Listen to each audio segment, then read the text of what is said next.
Sobat Diet Kalori, bertemu kembali dengan saya Erwin Eka, founder dari dietkalori.co.id, dan di video kali ini kita akan membahas tentang pertanyaan ketika kita mau berolahraga, terutama di pagi hari. Banyak orang yang melakukan aktivitas olahraga itu di pagi hari karena waktu luang mereka di pagi hari tersebut ya, sebelum bekerja, beraktivitas gitu ya.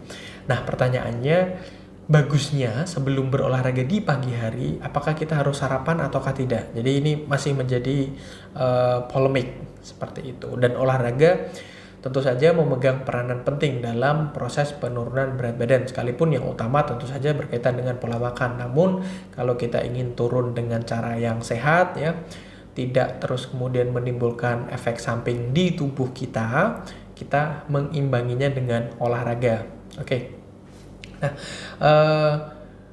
seseorang yang terbiasa melakukan olahraga di pagi hari juga biasanya lebih bisa merasakan manfaatnya dibanding mereka yang di sore hari, karena di pagi hari juga cenderung udara lebih segar begitu ya. Sinar matahari pagi juga terbukti bagus ya, mengandung senyawa-senyawa yang bisa membuat tubuh kita lebih sehat ya, kandungan vitamin D dan sebagainya dari sinar matahari pagi ya, dan juga oksigen yang lebih jernih itu menjadikan seseorang memilih untuk di pagi hari, dan akan memperbaiki mood biasanya di sepanjang hari. Jadi ketika misalnya katakanlah bekerja ya sepanjang hari, akan terjadi kondisi di mana moodnya lebih baik. Nah, pertanyaan utama tadi ya, biasanya apakah harus sarapan ataukah tidak? Nah, kalau misalnya terlalu mepet ya dengan waktu kalian berolahraga, maka tidak disarankan untuk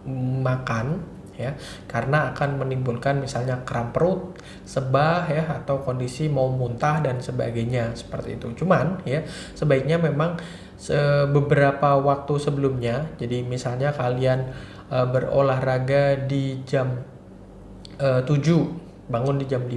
Nah, jam 5 lebih kalian boleh melakukan aktivitas lain sebelumnya ya. Terus lalu 1 sampai dengan 2 jam sebelumnya bisa sarapan supaya olahraga kalian lebih optimal. Karena olahraga butuh energi tentu saja, dan energi yang kita dapat dari asupan makanan. Tidak perlu makan makanan berat, cukup misalnya 1 buah apel atau 1 buah pisang, atau mengkonsumsi misalnya susu. Itu akan sangat bagus sekali untuk membuat olahraga kita lebih optimal. Terlebih lagi kalau misalnya bagi kalian yang menjalani olahraga dengan cara HIIT ya, HIIT ya, High Intensity Interval Training ya, yang akan memacu kalian untuk mempush kalian limit batas kemampuan yang kalian miliki. Tentu saja kalian butuh asupan energi, dan kalian bisa mendapatkannya dengan sarapan terlebih dahulu. Jadi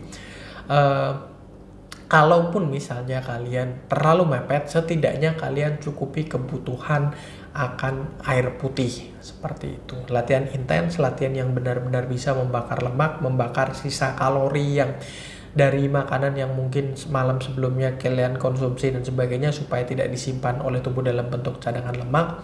Bisa disuplai dengan energi yang didapati dari misalnya snack bar, atau misalnya oats ya di sebelum. Ingat ya, jangan terlalu mepet dengan jam atau waktu di mana kalian harus berolahraga seperti itu. Dan juga ya, ada seorang ahli diet bernama Audra Wilson ya, dia menyatakan bahwasanya latihan yang efektif untuk membakar lemak itu adalah latihan yang dilakukan ketika tubuh memiliki energi yang cukup.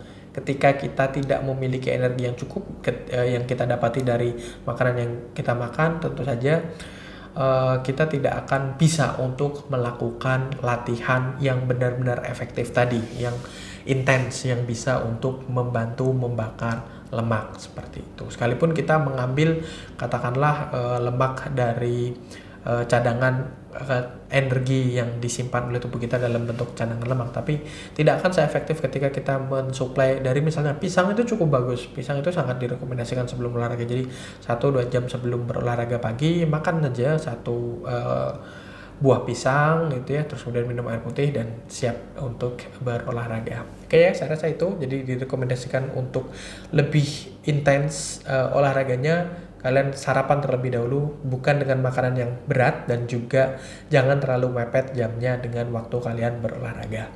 Saya rasa itu mudah-mudahan bermanfaat bagi kalian semua. Jangan lupa like, comment, dan share, serta subscribe YouTube channel ini, dan follow sosial media kami yang ada di bawah ini. Dan sampai bertemu kembali dengan saya Erwin Eka dari dietkalori.co.id.